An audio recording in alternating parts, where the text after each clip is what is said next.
few years, there has been a lot of interest in machine learning. There has been a lot of buzzwords around machine learning, and a lot of companies are forming. And if you have something that does some form of machine learning or deep learning or something like that, that's a big plus in investors' eyes. But there's also a lot of myths and misinformation and things like that about what machine learning is capable of doing, or how it should be used. So this is a presentation about some of that.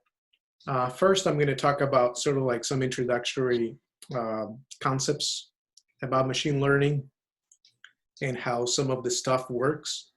And then I'll talk about some of the applications and some of the issues with machine learning. So first, there's people sometimes don't understand the difference between machine learning and artificial intelligence.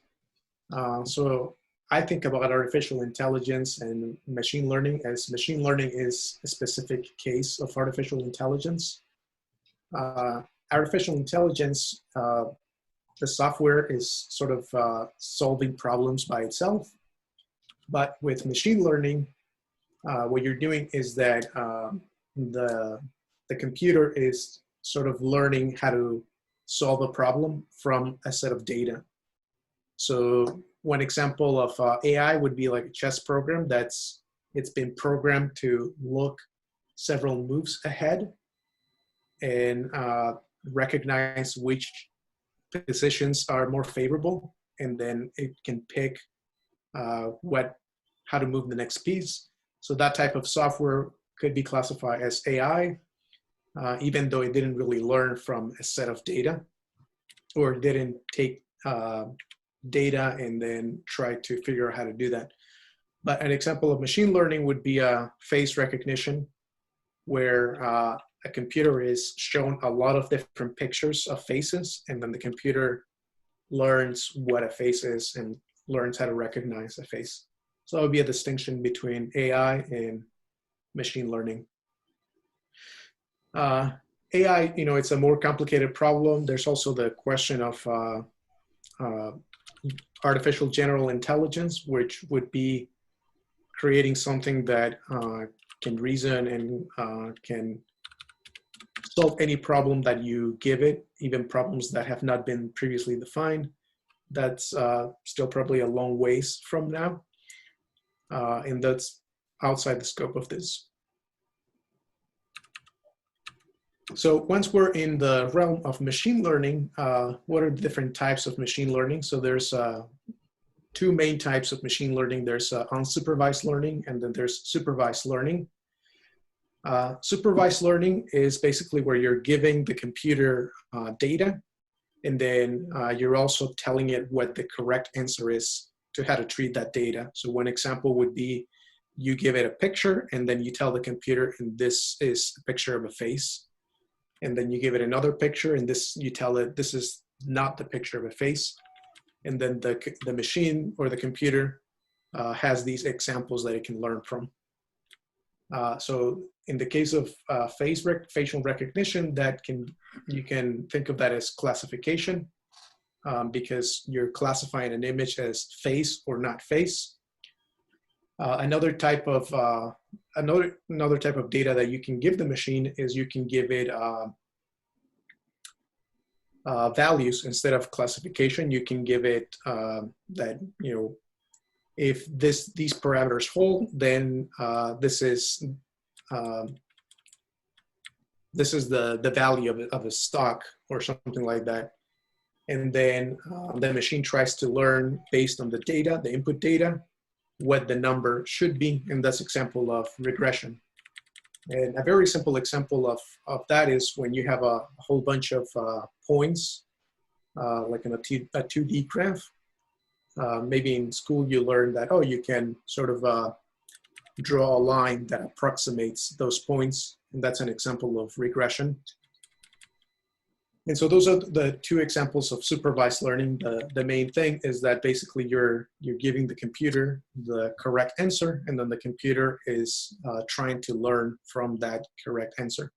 Unsupervised learning, you're not giving the computer an answer, quote unquote, but you're just giving the computer some data, and then the computer tries to find structure in that data without any constraints. So the most common example is clustering.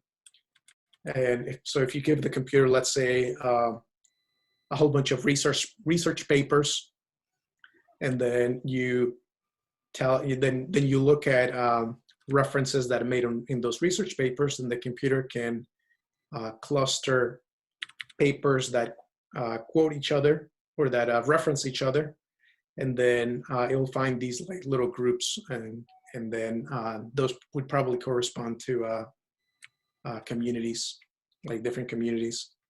And that's some of the research that I did in college. I did some research on clustering algorithms. Oh, quick comment. Yeah. Whoever's typing in the background, if they could mute their mic, it's just a little distracting. I don't know who it is, but thank you. Okay. All right. So then we're gonna go deeper into just supervised learning, and then we're going to look mainly at classification. So with a classification algorithm, like we talked about before, you have a whole bunch of examples. The examples are called the training data.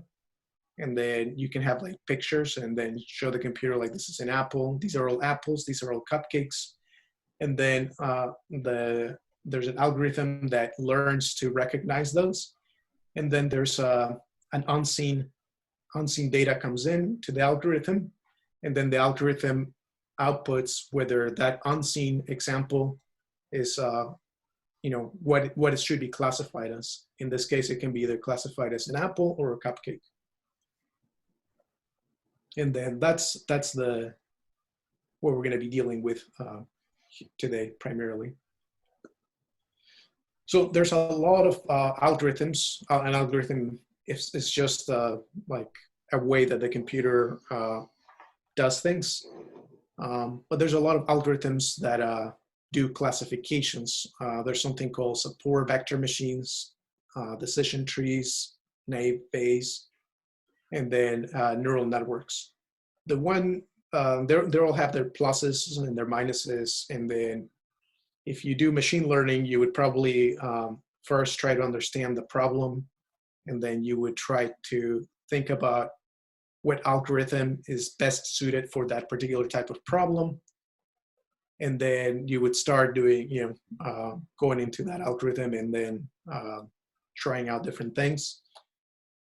Neural networks is the one that right now has become very popular, because when you hear the word deep learning, that's what it's based on, neural networks. So now we're going to go even more specific and talk more about neural networks. So neural networks, there was a interest in I think all the way in the 50s and 60s, where people started to understand how a neuron works and how the brain works, and so they were trying to figure out how to make machines more intelligent. And they thought, well, what a better model than something that we know is already intelligent, the human brain. And so they went and talked. The computer scientists went and talked to biologists to try to understand how a neuron works. And so this is a picture of a neuron, and then these are dendrites, and then this is an axon. And so how a neuron works from a very high level is that other neurons connect their axons to the dendrites, and then there's an electrical signal that travels through the axon. And then at the tips right here, at the axon terminals, chemicals are released, and they're detected by the dendrites. So then the dendrites that detect those chemicals, if there's enough activity at the different dendrite sites, then there's another electrical signal that travels forward and then gets sent to the next neurons. and that's called an action potential. And that's kind of how a neuron works.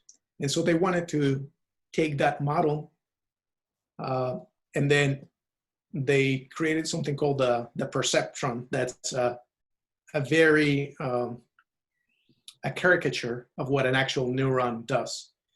And I think at this point, there's no similarity between what a neuron does, and there's no interest really in trying to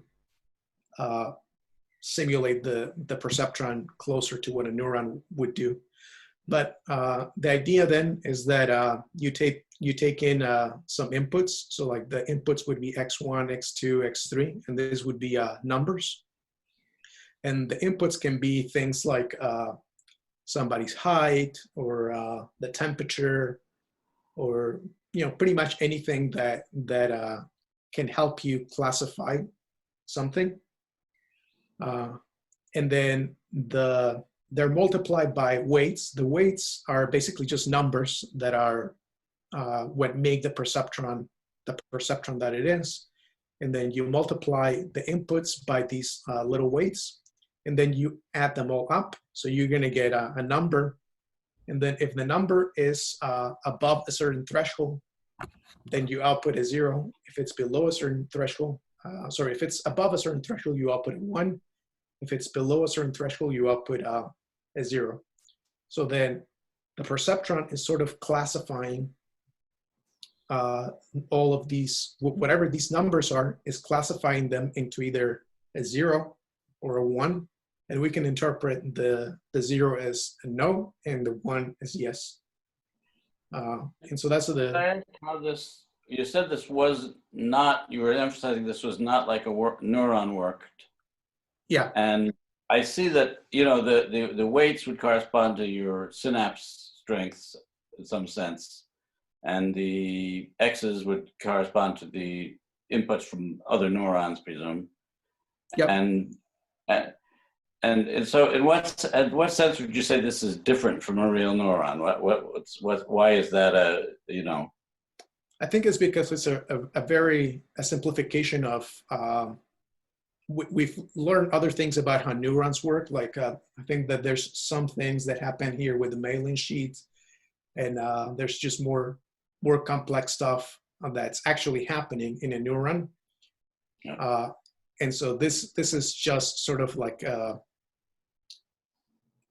that we're not taking into account all those other complexities that are happening in the neuron in this model. It's just one thing that comes to mind is a neuron, you might actually have the frequency of pulses might be a valuable thing, where this thing is you're only doing one pulse at a time, and that's all you see.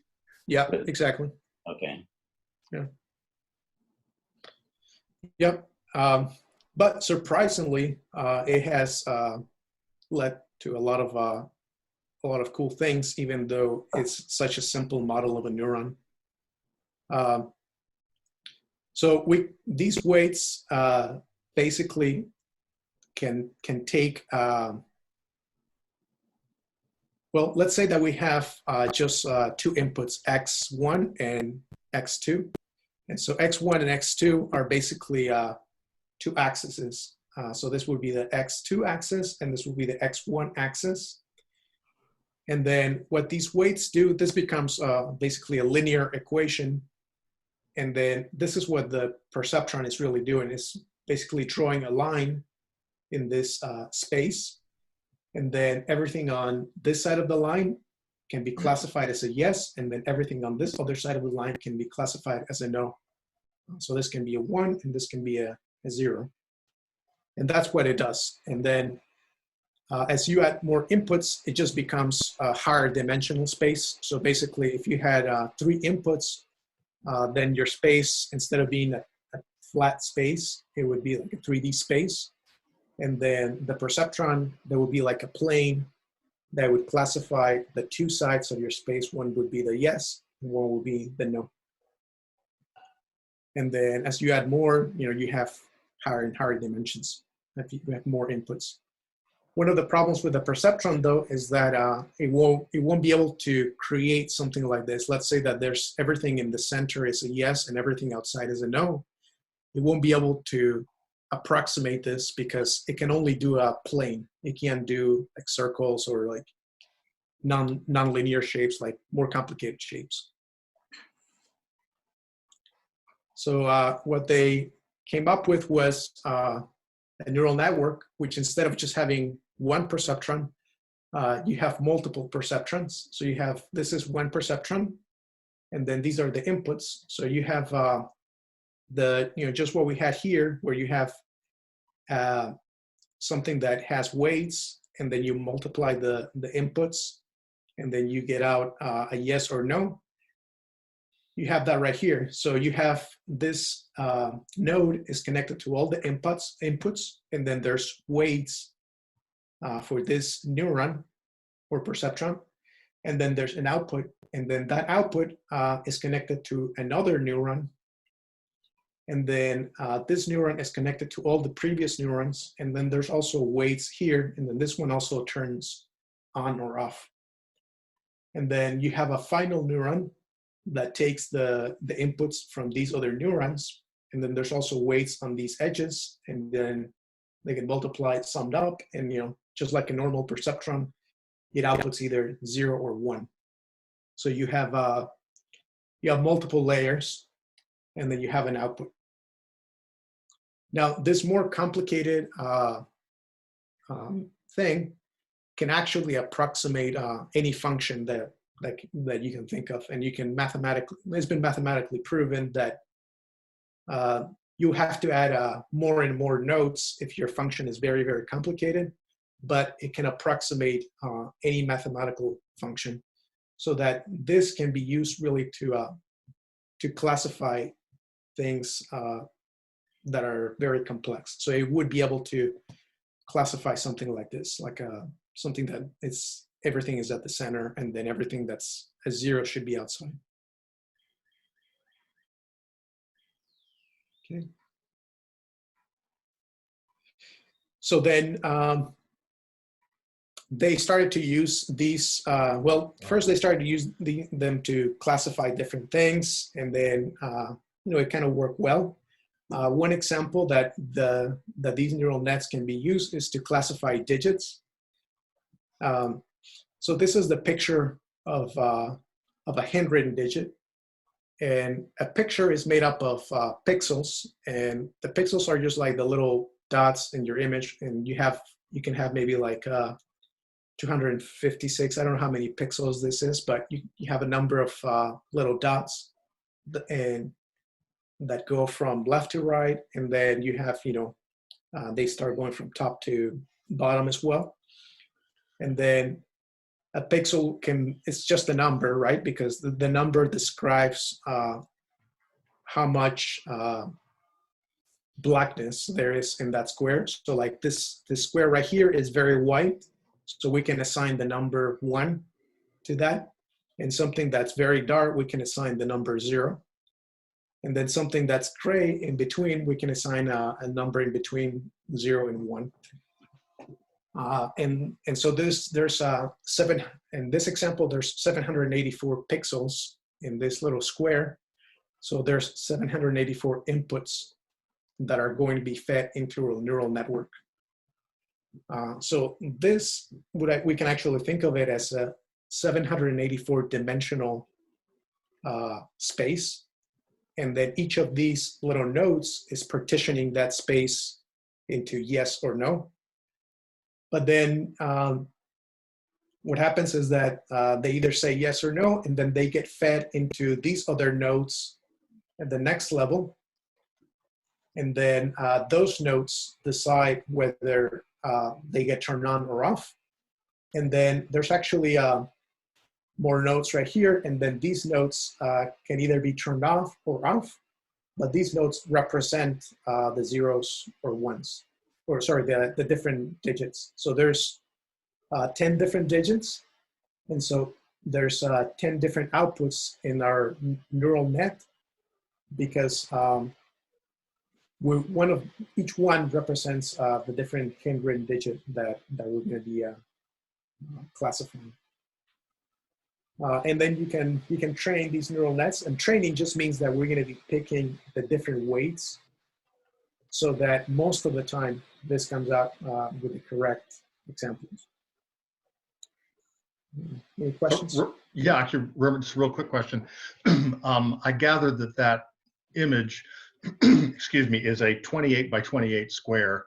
That 28 squared is 784. I just did the math.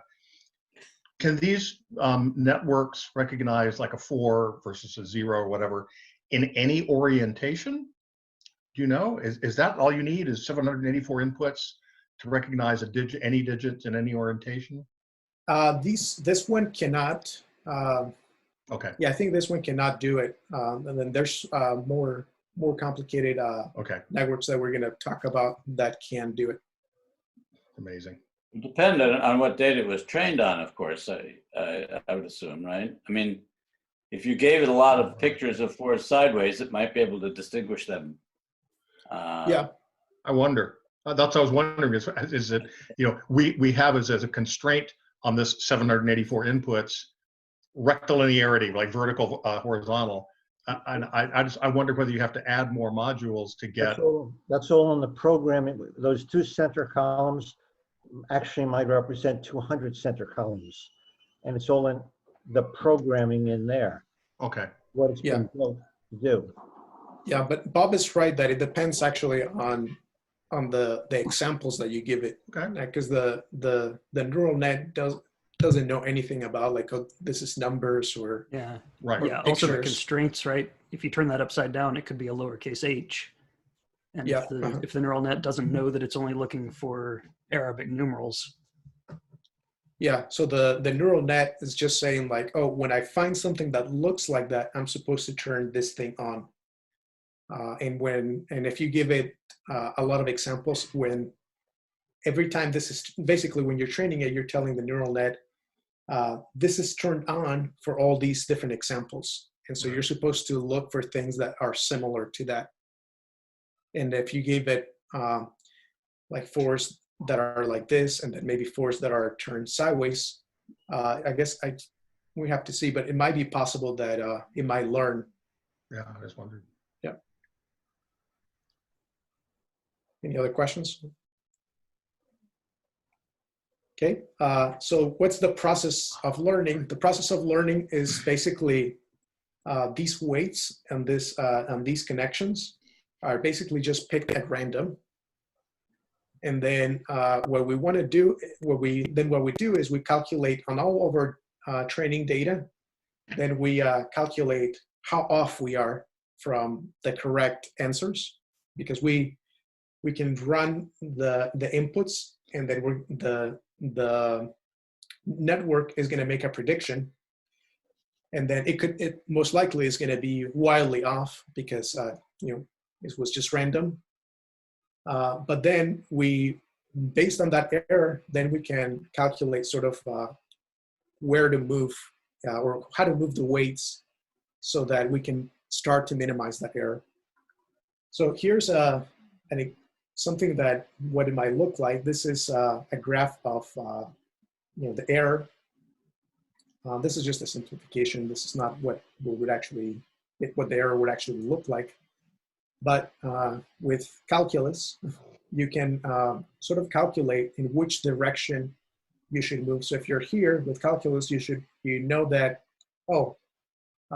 if I move to the left, that's steeper than if I move to the right. So I'm going to go this way because probably there's less error there. So you take a step that way, and then you're going to find that you're going to find the lowest error right here. And so that's what when you're training a neural network, you're just trying to walk slightly in a direction where you're going to get less error. And then eventually you get to a point where you are pretty good.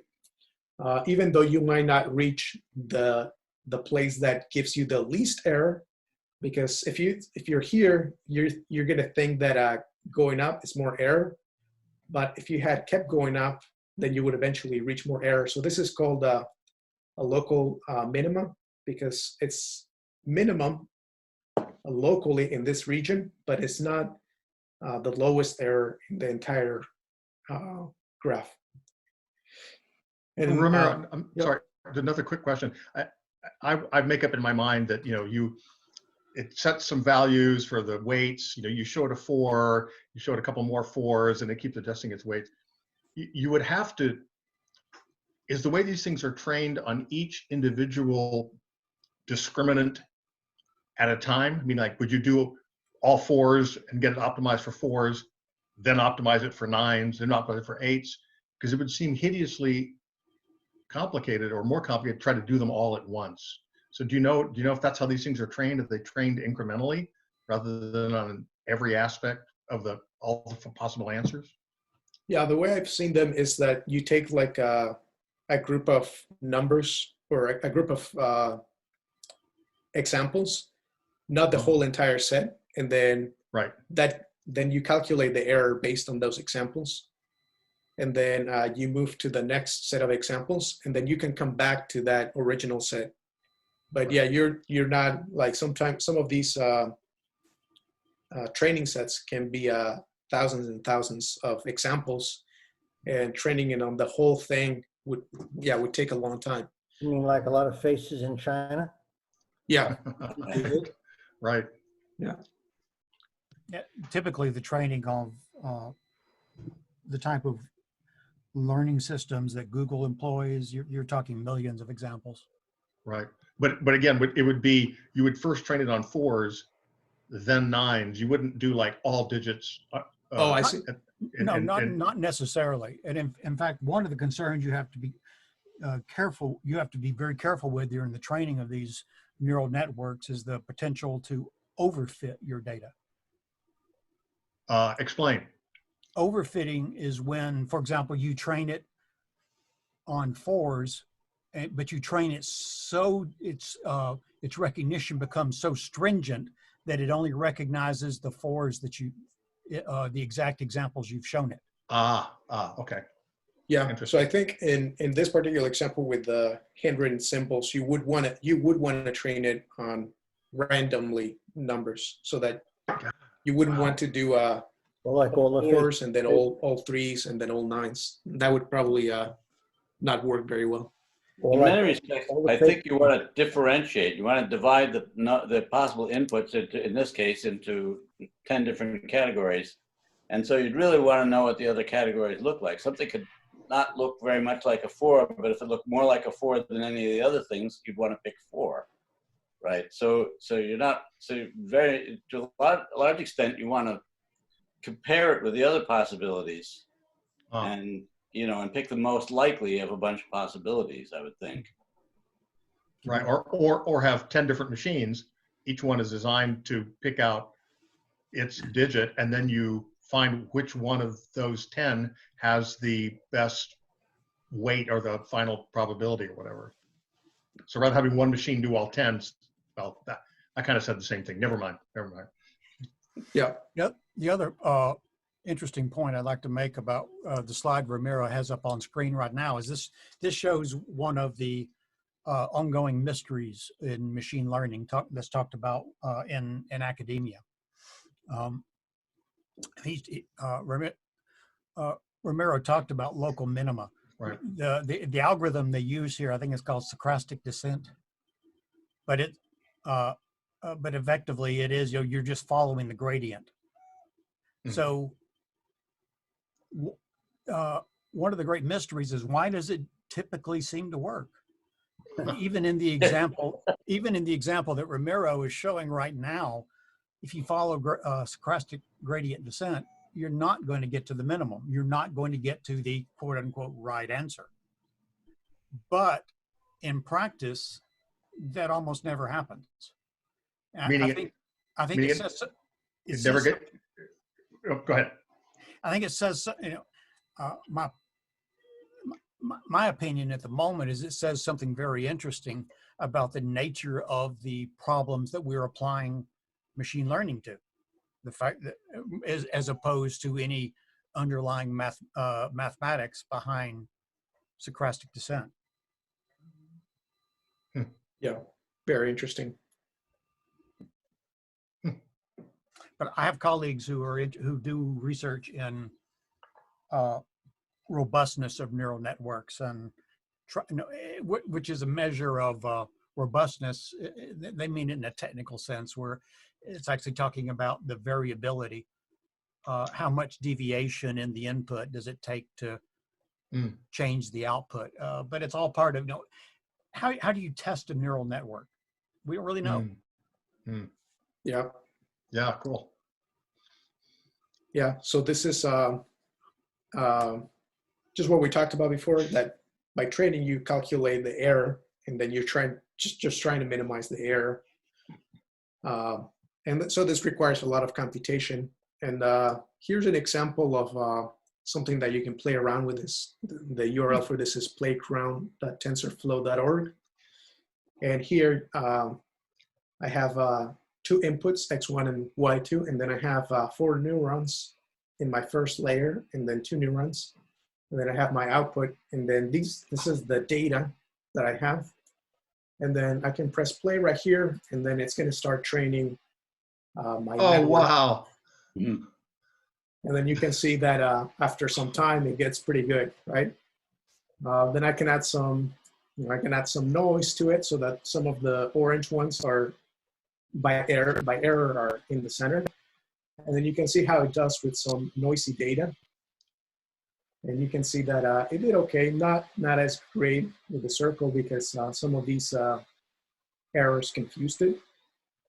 But it's kind of cool to understand, what it's doing. And then you can see that this right here is just like a line, because these are perceptrons, right? So they're just dividing the 2 inputs into 2 spaces, yes, above this line, and then no below this line. Right. And then these are what they look like. These ones over here look a little more complex, because now they're taking inputs from all of these things. So now they don't look linear anymore. And then the output looks like that. So it's kind of a cool simulation. And then you can simulate different types of data. So like that's easy. And then like this spiral, it's pretty hard for it to learn. You can see that it's having a lot of difficulty with this one. So, wow.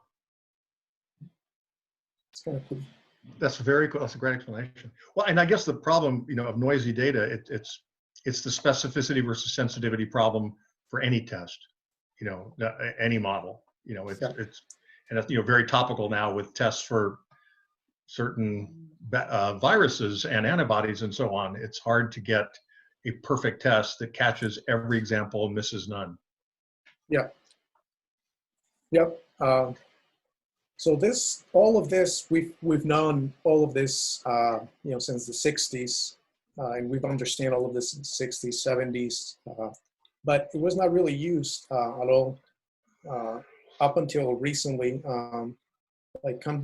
They came up with something else called convolutional networks, and they work a little bit differently. Like before, where we have our network like right here, this perceptron right here is getting input from all the inputs, and then the weights depend, and then it just has weights to all the inputs.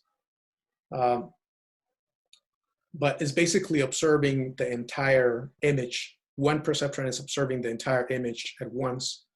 And so what they thought of is, well, maybe, and then that doesn't work well. Like, what if the image is rotated, or something like that?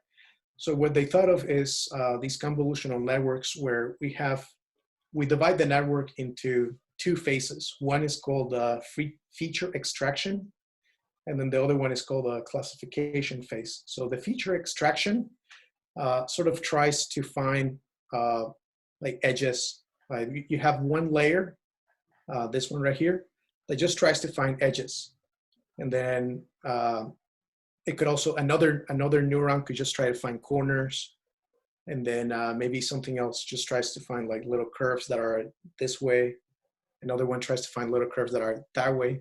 And how they do that is that they sort of scan the entire image, and then they match what they're trying to look for.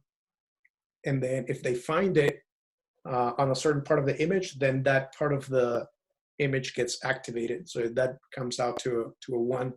And then that gets fed up into the next layer. And then the next layer performs the same thing, but it maybe instead of trying to find like little lines and little corners and things like that, maybe it tries to find like textures or like higher level constructs. And then you can go on to now this can be just like our fully connected network. And then now you're just feeding it high level constructs. And then at that point it can, it has more information. It doesn't have to like look at the entire image and learn the entire image, but is being fed features instead of being fed the entire image. And then it can output things like dog, cat, or boat, or bird to classify it. And so this is really what has changed a lot of recently. A lot of stuff is based on this concept. And when you hear the term deep learning, this is probably what most people have in mind, is a convolutional neural network. Is one of these things what I'm training every time I solve a CAPTCHA? I'm not sure. And I guess that data is probably just being collected and then, but yeah. Well, I was gonna say, Ramiro, what's interesting about this is that's how our brains work. That's how our visual systems work, is they find, cells in our brain detect edges in certain orientations. And that's all that one cell may do. It may detect only an edge at 45 degrees, and then another cell may only detect edges at 45 degrees that are moving in a certain direction. And then other things detect corners, and other things, then start to detect higher and higher features, and eventually you get to face, and then all that gets fed into, then eventually you get, oh, it's Ramiro. So they've really taken a page from natural selection and figured out, our brains do a pretty good job. Let's try to do it that way. Yeah, and I'm not sure if they were thinking about it in that way, because this convolutional term comes more from electrical engineering. Interesting. Where you're taking the signals and convoluting them. Yeah. But same. I think the same outcome. Yeah. So this is just. Just on that topic, one of the things that I've wondered is when you're talking about features, are these features wired into your brain when you're born, or do we learn to find features which are then used as components of the final pattern? I tend to be a total learning type of philosophy, although I expect in the eye you might have edge detectors very built in at the near the retina. Well, so not to hijack very, very quickly. It's a bit of both. We're predisposed to detect certain things, but you have to get exposed to them to then be able to recognize them. So, for example, a cat reared in an environment with only vertical lines is unable to see horizontal lines, and vice versa. Okay.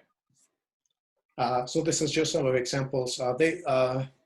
It's very hard to understand how neural networks work, because they're so complex. There's thousands of nodes, and then thousands of weights and all of that.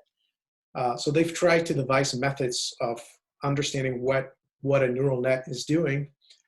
And so you can feed it.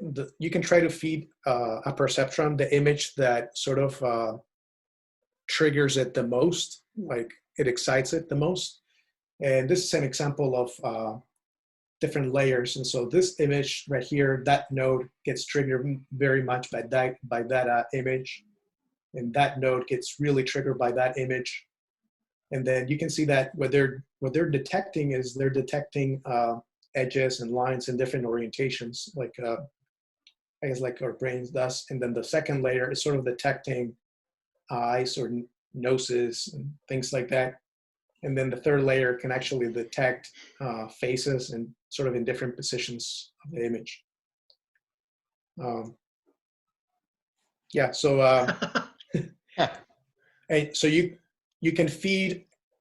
Google created this site called the Deep Dream Generator, where you can upload an image, and then Google tries to manipulate that image in such a way that it excites the neural net as much as possible, and then it shows you what image that would be that would excite the neural net as possible. And what it shows then is sort of what the neural net is primed to detect. So, this is what I fed it. This is the output. and you can see that the neural net. Oh my God. This neural net is really primed to detect eyes and things like that, because it was trained. I think this neural net was trained on like dogs and rabbits and things like that. And you can kind of see some of what the neural net really likes to see. We call this see machine pareidolia. Right. Exactly. Yeah. Well, yeah, there are other, yeah. Well, so if I understand, so you basically said, hey, here's this picture. Now you tell me, Deep Dream Generator, whatever it is, what you see here. And it tries so hard to find eyeballs that it sees them everywhere. Is that it? Sort close to that, yeah. But it's you feed it that image, and then it's sort of This is what it recognizes. This is what it detects, and it's looking real hard for eyeballs. So I guess it sees them even where they're not. well, yeah. It's you feed it the image, and then an output comes out. But then you want to manipulate that image to try to move it in such a way that it turns on the neural net as much as possible. Right, right. And yeah, so that, I guess that would sort of has the effect of what, like, if you really had to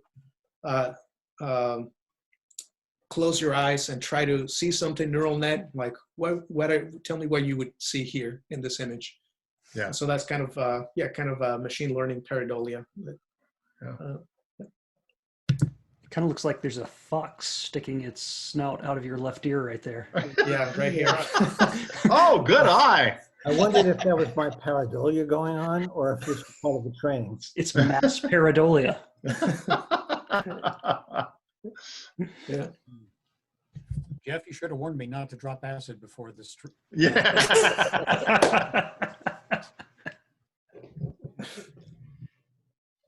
Yeah. So that we talk about the concept of overtraining a little bit, but yeah. So that's a problem, and Gotcha. because, like I said, you're trying to minimize the error, and that's what the training does, is trying to minimize the error. But you can continue to train a lot, and you could eventually, I guess, maybe reach zero error. But if you reach zero error, that's just with the data that you're looking at. Maybe something new comes in, and that's you totally off. So this is an example of overtraining. So this is let's say that this is our data. The blues are on, and then the reds are off. And then if we draw this line, like really swiggly line around it, we can get so that we have zero error, because all the things on the that are red are on one side of the line, and all the things that are blue are on the other side of the line. But would you tend to get this because you're using the same training examples over and over?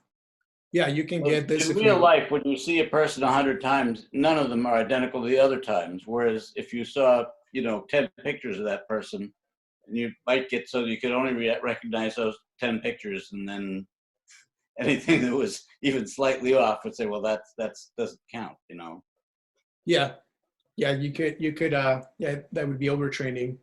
And so you don't want that to in real happen. life. You don't see exactly the same example twice almost ever. Right. Well, but I guess another problem here is that the data have noise that does not fit the ideal. Right. Yeah, the noise also gives you makes it so that if you get to zero error, then you're paying too much attention to that noise. Right. And that's not good. Yeah. So then to overcome this, what's done is that your data set, you divide it into a training set and a test set. And then let's say that the training set is 75% and then the test set is 25%.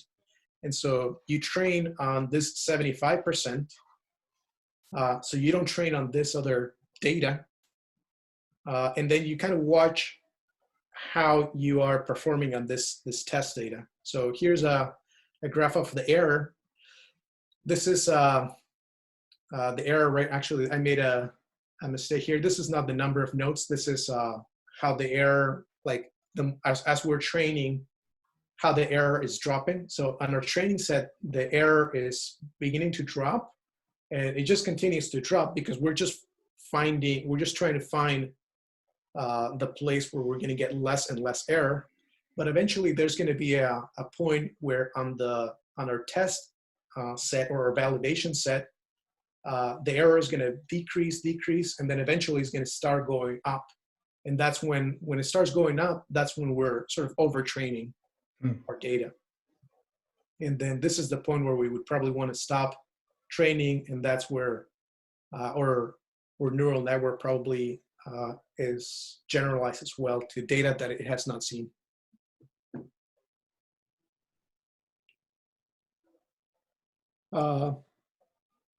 And yeah, so that one problem though is that sometimes you have, if you have these two sets and then you keep doing this multiple times, then at a meta level, you're just training on on all the data, and then you might run into the same problem. So in some places you actually want to take 3 sets. You have the training set, you have a validation set, and then you have a special set of data that you're not gonna do anything with it until the very end to verify that everything went correctly.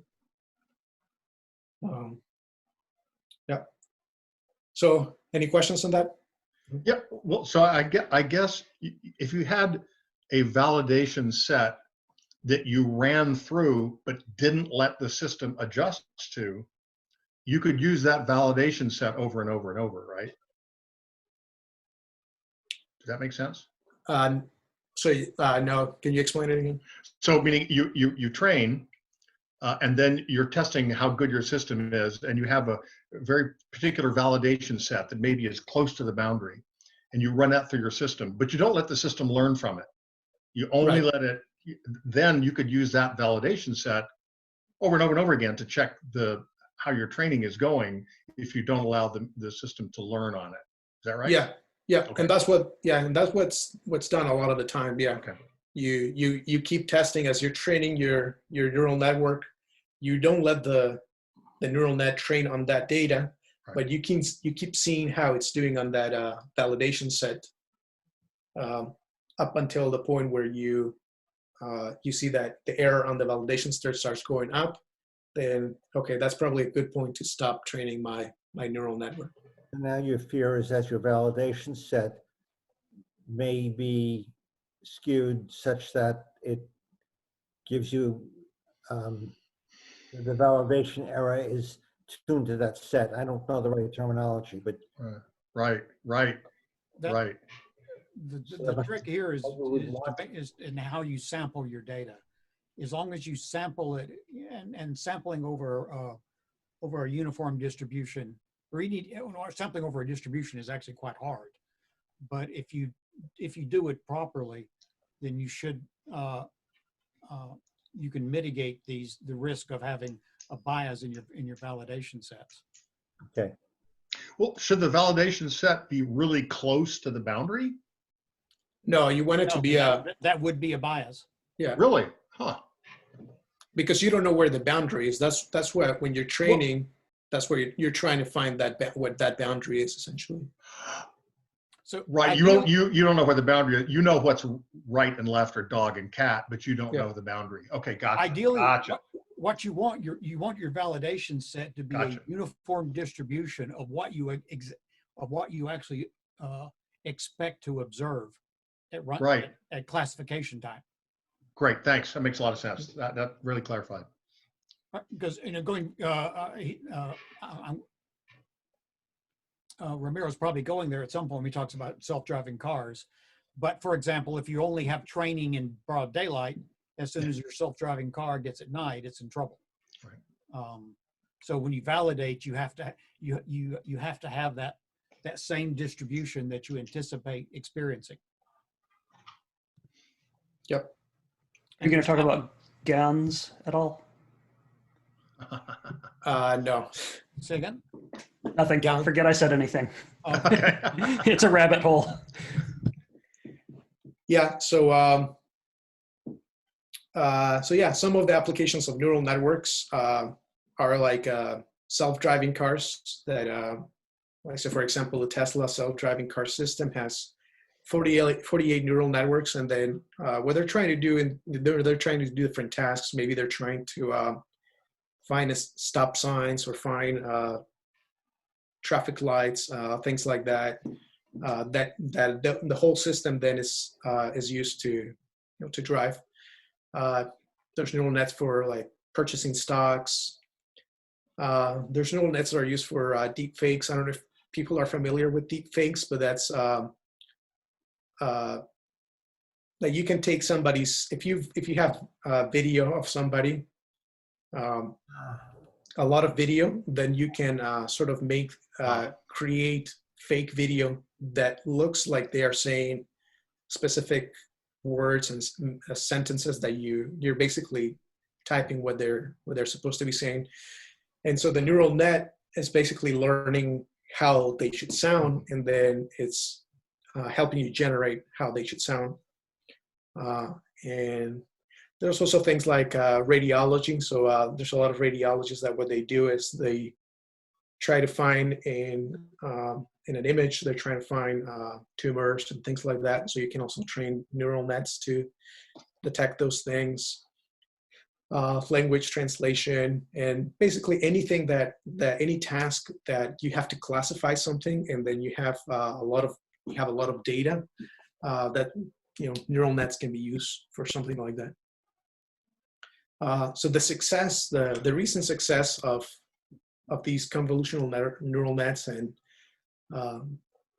this oasis of this is that we've gotten like computers that are really good, and in particular we've gotten graphics cards. This is a graphics card that are really good and useful at doing all of these computations. Like you saw that there's like we're doing stuff with a whole bunch of weights and things like that. So that requires like a lot of matrix computations, and graphics cards are really good for that. And then the other thing that has made all of this possible is that there's a lot of annotated data now on the internet. There's a lot of examples that the machines can learn from. And that was not the case. It would be very difficult before to get a data set that was really good, really well annotated, and stuff like that. So that has really changed the game. So now the problem, there's some problems though that with that, and so one of the problems is that this data is tagged by humans, right? So we have relatively good data, but it's not always accurate. So when you have a data set, there could be things that are tagged incorrectly. So you can have a face that an image that's tagged as a face that maybe it doesn't have a face, but the computer sort of learns to. There's enough examples that where the tagging is correct that the computer is able to generalize well. So there's, but any bias in the data set is going to also be learned by the algorithm, right? Because the algorithm is just seeing a whole bunch of examples, and it's just trying to. So if you train your system with all Caucasian, it may not pick up the non-Caucasians as well, such as African Americans, for example. Right. Yeah. Use a live example, so to speak. Yeah. And that was an actual example. It has occurred. That's my point. Yep. And and there's a lot of people have the stereotype that oh, if a machine is doing it, a machine is cold and calculating and accurate, and it must be right. And well, the machine or these algorithms are only going to be as accurate as the examples that they're trained on, and they're not going to be trained on if they're trained on something that's biased, they're going to learn the bias. And we're starting to see some of this, I think, woo-woo in machine learning. And I think there's several reasons for that. So like it's getting easier and easier to use this technology. It used to be that you had to be like a PhD, and then you had to know a lot about how to program and be a really good programmer. But now there's a lot of packages that makes this a lot easier to program. You don't have to spend too much time. And then there's also a lot of data out there in the internet. So if you have ease of use with getting these models, and then you have lots of data, and then you don't. And then there's also a lot of complexity in these algorithms. And some of it feels like magic because you're just feeding it the data. The computer is sort of learning on that data, and then you have a model that can start making predictions. And sometimes you don't understand what the algorithm is doing. And so there's complexity. And then making sure that there's no bias, requires careful analysis, requires you to think. And if you're not careful, if you're just like throwing the data out there and like, oh, I'm just going to do my model and not going to pay attention to that, then you can run into problems. And you can convince people like, oh, I can do that. Yeah, I can just use machine learning for that problem, and it would be fine. And just give me money because I can do it. I can solve that problem with machine learning. And I think there's some of that right now because there's a lot of hype around this technology because it has come a long way, but at the same time, I think some things might be overhyped. And so, yeah, we talked about like the case of predictive profiling. So this is an article from the MIT Technology Review, and here's the link. If I give you the slides, you'll have a link to it. But basically, they created a tool where they try to assess a defendant's recidivism rate, and essentially, they trained it on data, on historical data, and there were different factors that went into that algorithm. But it was just examples, like here's all the properties for this defendant, and he was he offended a second time, and that would come out with a score, and then they would give that score to the judge, and then the judge would incorporate it into what his ruling would be. And so the pros is that it could potentially predict criminal behavior accurately. Like you don't have to have a human that just goes and analyzes all the data and then spends all that time thinking about whether maybe this person will commit a crime again or not. And then, some people think that it reduces human bias in influencing the process because it's the same algorithm, the same process is being used for everyone. So it's not like, oh, I like that person, and so I'm going to give them a higher score, or I don't like that person and I'm going to give them a lower score. But the problem, is that the data that we have is historical data. So there's potentially biases on that data. And the algorithm is just going to be learning, essentially it's going to be learning correlations. So if low income, if there's a correlation in the data where the low income correlates with higher recidivism rates, the algorithm is going to learn that, and then it's going to start predicting that, and then maybe it will use that input income, it could use it as a way, as it would learn that as a feature, and then use that as a prediction. And so that's one of the issues that they had with this incident. Ramiro, I'm trying to understand that last point. If there was a correlation, why wouldn't that be a good or part of a good prediction? I think at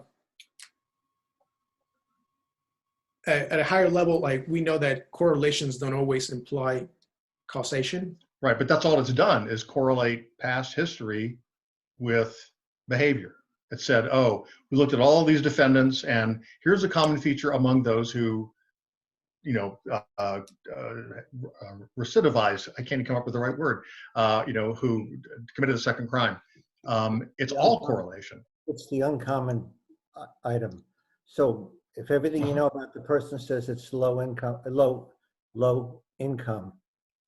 but there's one more fact: he found Jesus. That might change the whole thing. You can't just you don't know that you've got all the input. Right, no, but that's just one factor is income. Yeah, and again, I'm not commenting on the social appropriateness. I'm just saying that. Imagine it said something else. Imagine that it said lots of tattoos associated with recidivism. Kind of, well, okay. I can also show that there is a correlation between Caucasian Europeans and fascism. Right.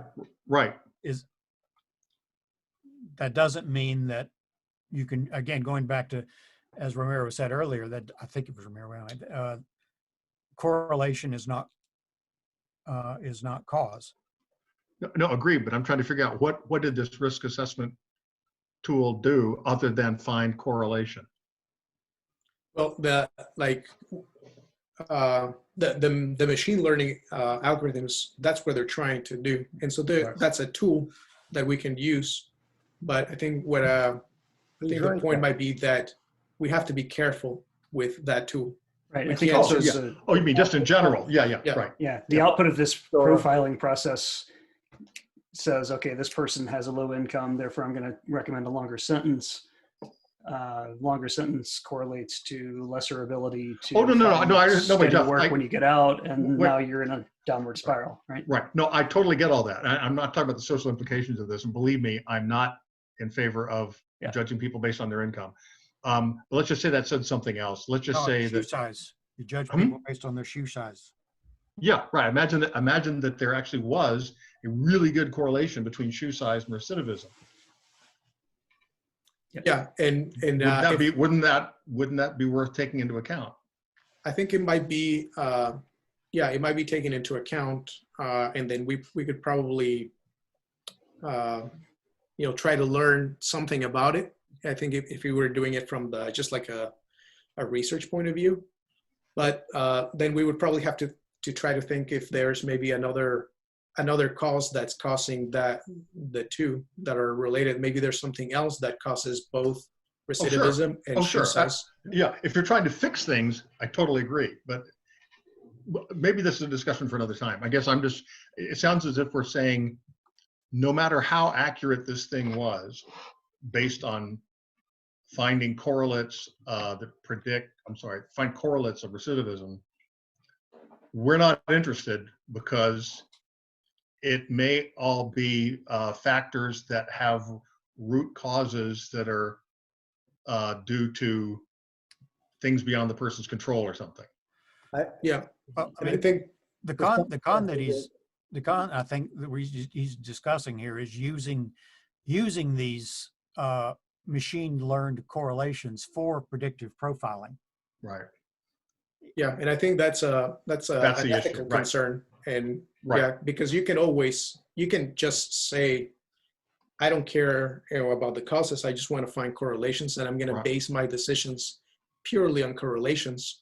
But then I think you have to pick that, whether those are going to be your values or whether you're going to try to find the actual causes and then base your decisions on the actual causes. Well, and sometimes these correlations have nothing to do with each other. Like I could tell you and there is a correlation between ice cream sales and robbery.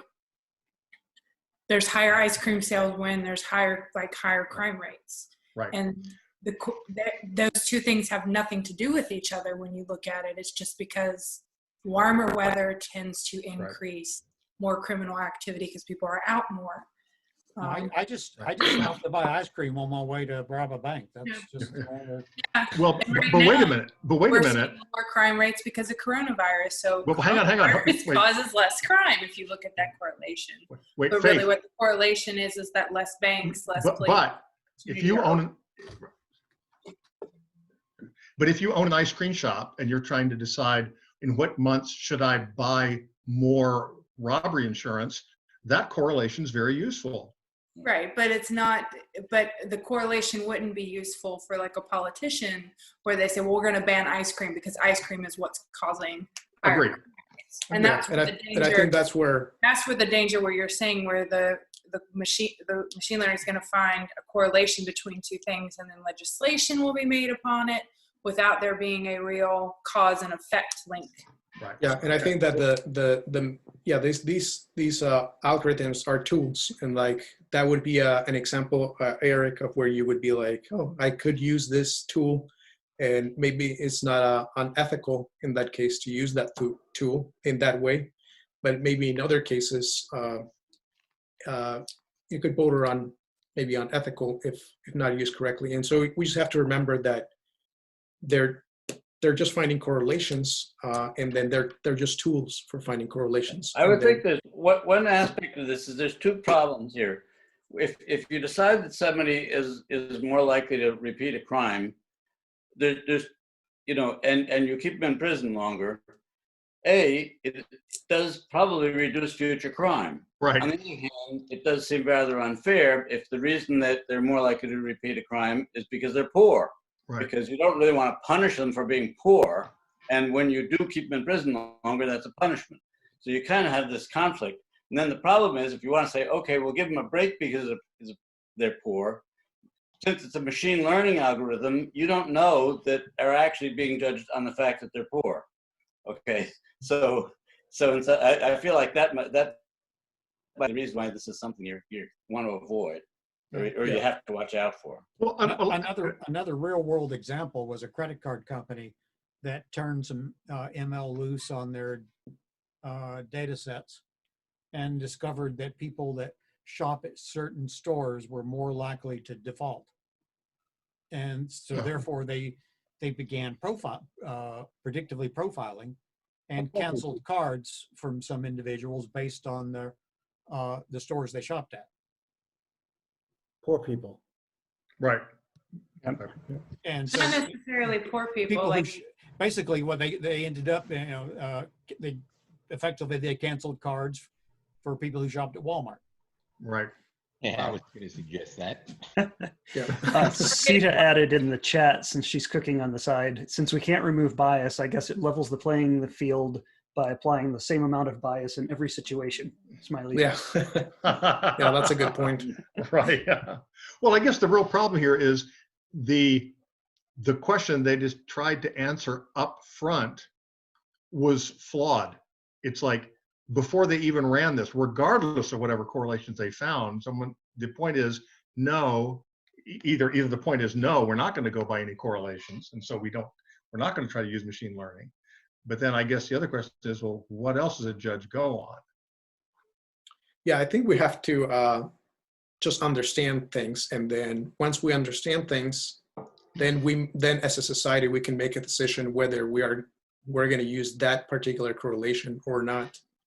Well said. Agreed. But I think one of the problems is that it's hard to understand what the algorithms are doing and what correlations they're finding. And so then it makes it more difficult for us as a society to know, what correlations we are basing our rules on and our society on. Right.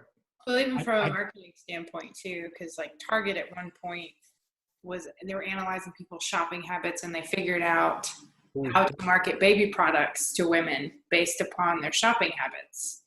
and trying to do it in such a way where you don't spook the customer and just giving them coupons for, strollers, car seats, things like that. Like the customer wants to receive coupons, but then it freaks you out when you start to realize that the system can pick up on trends and habits from just your behavior without you even realizing it.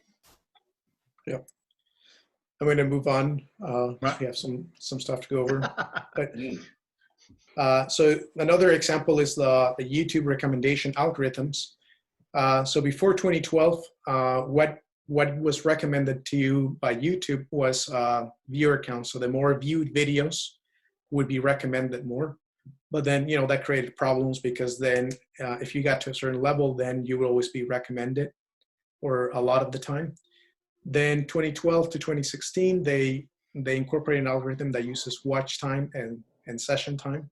So videos that were watched more, or that increase the amount of time that a user spend watching, then they would be recommended more. But programmers were actually developing the rules for how that would work. And then after 2016, they started using deep learning, so neural nets, to try to predict this. And so this is a drawing of what they're using for their prediction algorithms. And then here's a link to the paper on how the YouTube prediction algorithm works. And so basically what it's doing is that it's taking a whole bunch of data. There's billions and billions of examples of people watch this video, and then this is how much time they spend on YouTube. They watch this video, and then there's hundreds of inputs that are fed into the neural net. And then it tries to predict, if I fed you this video, how much time would you spend watching a video on YouTube? And so that's kind of what it's doing. And so now I think, so there's a few problems have happened, I think, with that. One is that it makes the algorithm more difficult to understand. And we'll see in a moment why that could be a problem. But it's also, the problem with one of those things is that, we're influenced more than we would like to admit. So if, we're probably all aware of psychological studies where, something small happens and then that influences our behavior. And that's essentially what's happening with the algorithm in YouTube is showing you a video, and then on the side it's recommending you something, and you're like, oh, maybe I'll watch that. You click on that, and the algorithm knows that you're gonna watch that video, and then but the algorithm, that's what the algorithm is optimized to do, is to learn what's going to keep you engaged and what's going to keep you watching more videos, and that's what's going to recommend for you, whether or not that might be positive for you or not. And so there's a few papers that have come out of how I don't know if that's how it still happens or not, but there was a radicalization process that was happening with certain people on YouTube. So if you watch certain videos, then the algorithm would recommend other videos, and then it would learn a pattern on you, and then it would start to recommend more videos that were far right, and then it could eventually lead you to alt-right videos, and it would just make you watch all those videos. Not make you watch, but it would just recommend them. And some people that that were maybe a certain way would be influenced by those videos, and then they would become radicalized. So one of the problems I think with that, we can go actually talk about Facebook as well. So with Facebook, there's a similar process where these neural networks are trying to learn and understand what keeps people engaged. And so, for example, for Facebook, what the algorithm is trying to do is trying to increase the time on the platform. And then these are some of the things that, that the algorithms, the input to the algorithm takes. So like comments and likes on a person's status or photo, engagement with published content posted by your friends.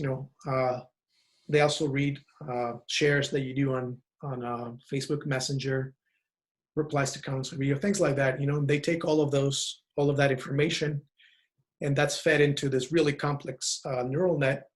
And then the neural net predicts, what should I show this person next that is going to increase the time on the platform.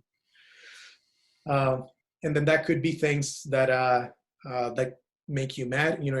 If something, if you are the type of person that maybe something that makes you mad really makes you engaged, then the algorithm could start showing you things that make you mad.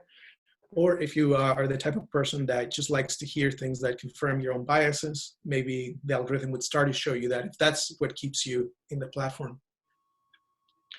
And so I think one of the problems is that since these are neural nets, it's really hard to understand what they're actually doing. And so probably not even the programmers at some of these companies fully understand what they're doing and how they're coming up with these recommendations. And I think that's some of the problems. Yeah, any questions so far on that? Yeah. And then I think, there's the problems with that would be these algorithms are controlled by companies in the case of the US. And we as citizens, we have no say on what really, how those algorithms should work on, or what they should optimize on, because they're private companies. But also, you have the problem with if it's controlled by a government, for example, like China or Russia, then dictators could try to use these tools to manipulate the population. That's already happened. Yeah, I thought they could try. Like Cambridge Analytica. Don't you remember that? Like they're one of the Trump campaign heavily bought into their data statistics, so they could find out who to market to, or who to advertise to on Facebook. I mean, if you look at it, they're the reason Brexit really got to be popular, and the reason I think a lot of people back Trump that probably wouldn't have if they weren't being exposed to the information. And it's still happening now, like all the protests that you see happening around to reopen various states. I don't know if you were familiar with the term astroturfing. Has anyone heard of that? Sure. Yep. So that they've said that the whole reopen NC movement and everything is via astroturfing that's happened over social media. And it was fairly easy for the person who posted about this on Reddit to actually show how this was all happening just by using Facebook. Well, but the ultimate problem is if people aren't questioning what they're reading, there's not much you can do about it. And it's also getting to the people who aren't going to bother reading about it. But that's everybody. Facebook is allowing their information about you to be sold so that they can sell more ads. Right. And if people view the ads and the recommendations uncritically, or the information is being posted uncritically, the problem ultimately lies with us, we the people.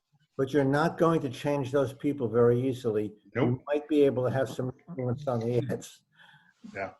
If you could get them all to join skeptics groups, that'd be exactly. But I could even say that you say it's people, but I think when you say people, it's us as well. Oh yeah.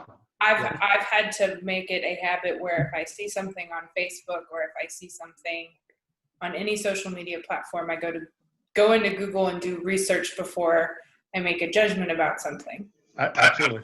I've had some things sent to me, or what I recommend on Facebook, that looked very confirmatory of some bias or hope I might have had, but I can't find validation of them, so I have to disregard it.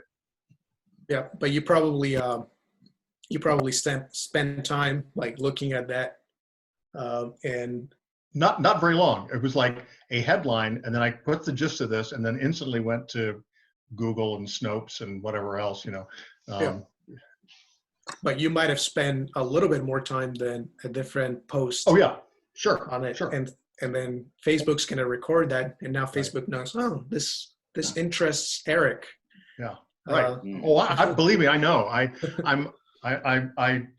try to follow certain people, and you know that's well. Anyway, let's not stop you.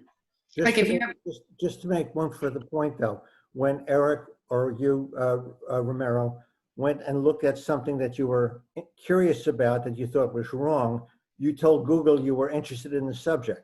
That's what he's saying. Yeah. You said, okay, I misunderstood. So you Yeah. emphasized it. Yeah, and I think that and then Facebook's probably also not going to just use that on you. It's probably also learning like, oh, a lot of people are interested in this, so I'm going to show this to other people. And then and I don't know, this seems like a problem that it's probably not going to be solved by one person, or it probably requires, you know, some sort of regulation or something like that, where the algorithms are not optimizing for, or you know, what should the algorithms try to optimize for? Right now they're optimizing for time on the platform. Well, but it's the same with newspapers and magazines. I mean, they're trying to optimize their sales, and I don't think that will ever change. I mean, no one's telling newspapers what ads they can put in and stuff like that. You remember in the a few presidential elections ago, a very simple example. A whole bunch of people got together and built a website with one sentence, which was the definition of the word Santorum, as in Rick Santorum. Yes. Remember what the definition was? Only vaguely. It was Really bad. It was bad. It was real bad. Well, he was anti-gay, and well, I'll stop there. I believe it was Dan Savage who led that charge. It was Dan Savage, exactly. And it was AI. You know, it made me, what you said earlier, it made me think, the testing part, made me think of something that Don Rumsfeld, of all people, used to say back at the beginning of the Iraq War. He used to talk about the known unknowns. Right. There's the unknown unknown. No, exactly. And that goes back to the problem of the judge saying, oh, you're poor, therefore you should go back to jail. But there's the unknown unknowns, what the judge doesn't know, what the AI doesn't know. Right. Which is why you need a human being with a lot of different experiences. And how do you get the AI up to that level? Yep. Probably due to lack of time, Ramiro didn't even get into adversarial examples. No, that was it. That was all. Intentional omission. Yeah. Adversarial examples are images. It turns out that you can take an image, such as of a panda, and add just a little bit of noise to the image, noise that the human eye won't even perceive, but is sufficient to confound the neural networks and result in the misclassification. Yeah, the most dramatic Yeah, example that I'm aware of was there's a program that I think it was supposed to be used in self-driving cars, and some people they actually had the code, so they knew how to specifically sort of undermine it, and demonstrated that you could put just a few strategically placed black and white squares, not large ones, on a stop sign, and this software would misinterpret it not as a stop sign, but as saying speed limit 46. Yeah.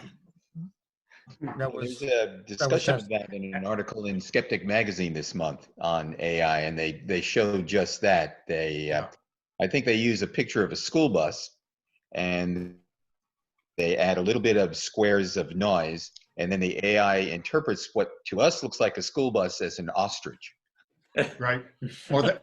They've turned a toy turtle into a rifle. I mean, there's all kinds of things. Yeah, vision is complicated. And I've just recently read about some other research, another researcher who managed to do something very similar with Amazon Alexa with audio. Really? By injecting some noise, they managed to trigger voice commands that were never given. Wow. Yeah. Again and again, this was noise that the human ear wouldn't pick up. That must be what goes on when I tell my teenagers what to do. They don't do the same thing I wanted them to. Are you suggesting teenagers are adversarial examples? Well played. Shall we move on? Yeah. So I think that that's all I have. These are probably just open-ended questions that our society is probably just going to have to struggle with and try to find answers and solutions to these problems. But anybody have any questions about AI, machine learning? No, I'll just say, Ramiro, this has been great. This has really clarified a lot of things. I hope it's okay. I'd like to share this with my son who does a lot of data analysis and machine learning. I hope that's okay with you. If you can just send me the presentation or post it. Sure. I mean, this is probably if he does machine learning, this is probably at a basic level. Right. No, it'd be more like sharing it with him if he needs to explain stuff, because he was trying to explain this stuff to me and it was like, no, stop. No. Whereas you did a really nice job. Yeah, this was very accessible. Yeah. Very well done. And I also say I have to sign off. Unfortunately, I have to run. But thank you all. Thanks, Mr. Executive Director. Thanks, Ramiro. We'll see you guys next time. All right. Yeah. See you later, Eric. Thanks, All Eric. right. Bye. So much, Ramiro. Most informative and most interesting. I was listening to the whole thing. I was just Cooking. just my hands on the side to cook. That's good. Yeah. What did you make? A kidney bean and some other bean dish and a green bean vegetable thing. Yum. Nice. Yeah. Vegan food, so. Excellent. Sounds delicious. Yeah, Ramiro, if you'll send the slides, I'll get them up on Scribd, which I think is where we've been putting slides so far at least. And then I'll have the video on the YouTube playlist after it renders. Yeah, sounds good. All right. Well, thank you everybody for coming. I think our next meeting will be on, well, I don't know, whatever the third Wednesday of May falls. And I hope to see all of you virtually there because I'm pretty sure we're still going to be in lockdown at that point. I'll be free. I'll be free.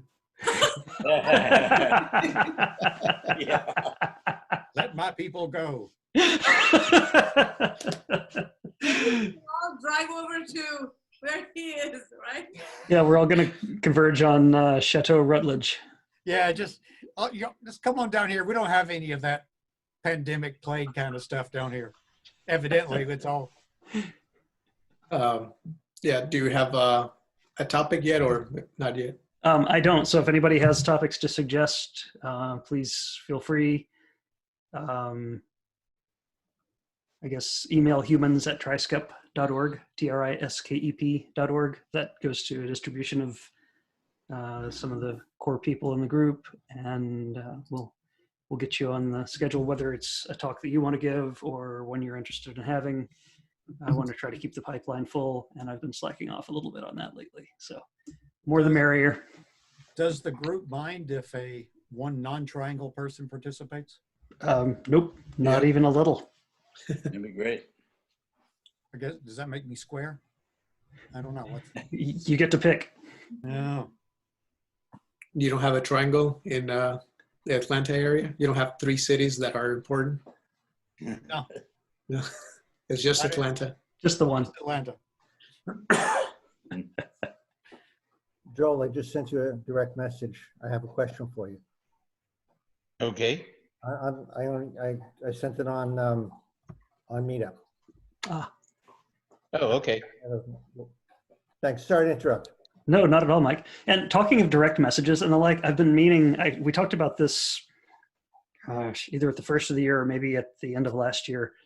I have created a Discord server for the group that I'd like to try fielding to see how the uptake goes on that. Does anybody here use Discord besides me? Yeah. I've used it, yeah. 3 Discordians. Bob, too? Isn't Discord that gamer video? It did start as a gamer chat and voice platform, but it has spread out to be a more general purpose chat platform. And it seems to be getting pretty good uptake among skeptical content producers. Like the SGU has a Discord server, the science-based medicine people have one. So I thought we'd give it a shot. It doesn't cost anything. How is it with Linux? So far, Zoom is the only thing I've tried that has played well with Wayland. Huh, okay. Yeah, Discord, if you run Discord just in your browser, it's fine. Okay. I don't know that they have a fat desktop client for Linux. It also runs in Rambox if you're a Rambox user. So it's good. Rambox. Nope, not. Don't know. I don't even know what that is, so I'm guessing I'm not. Rambox is essentially a very lightweight browser with what am I looking? What's the word I'm looking for? Like compartmentalized tabs for running different things that can run in a browser. So you can have like a tab for Slack, a tab for Discord, a tab for Gmail, whatever. I'm familiar with the genre. Then I wasn't familiar with Rambox, but there are probably other implementations available. Yeah. Yeah. Yep. So I will. I don't know. I'll have to figure out how to get people invitations to Discord. I'll work on that. Maybe I'll just email people whose addresses I know and ask them to spread the word. Yeah, I'll be. I can join. Great, cool. It'd be nice to have more than just me in the Triangle Skeptics Discord. It's pretty lonely in there right now. Do you want to talk about the conference for? Oh yeah. Let's talk about Nexus. You want to go, Ramiro? Or you want me to talk about it a bit? Sure, you can jump in. So the Skeptics Guide to the Universe podcast has a conference in New York City every year in June, I believe. But because of the pandemic, they're not having it, but they're making it a virtual conference. So then it's a lot cheaper to attend this year. I think it's only $25. So I was thinking of attending. And if you guys are interested, I don't know if we can do something together, but I just wanted to put it out there. I don't know if there's anything else you want to say about it, Jeff? Yeah, it seems like a really good conference. I intended to go in person last year, but it just didn't pan out with my schedule. So I'm really happy to see that it's online this year. I already have a ticket, so I'll be there it's on August 1st, I think, which is a Saturday. So it's easy to work with most people's schedules. And I bought my ticket along with a group of people from the Guerrilla Skeptics organization, and we all put GSOW on in our registrations to sort of tag ourselves. So if anybody who's affiliated with this group wants to just put like Triangle Skeptics as your affiliation in there, that makes it easier for people to see that we know each other and are somehow connected, for whatever that's worth.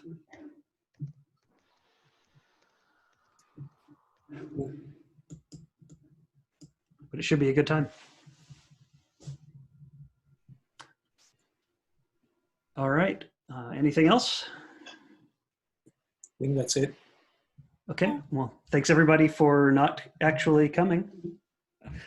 You're welcome. But for joining the call nonetheless.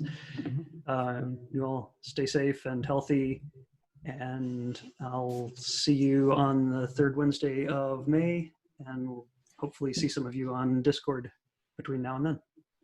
All right. Have a good night. Good night. Bye. Good night. Thanks again, Ramiro. That was a good talk. Yeah, it was really great. Thank you so much. Thank you.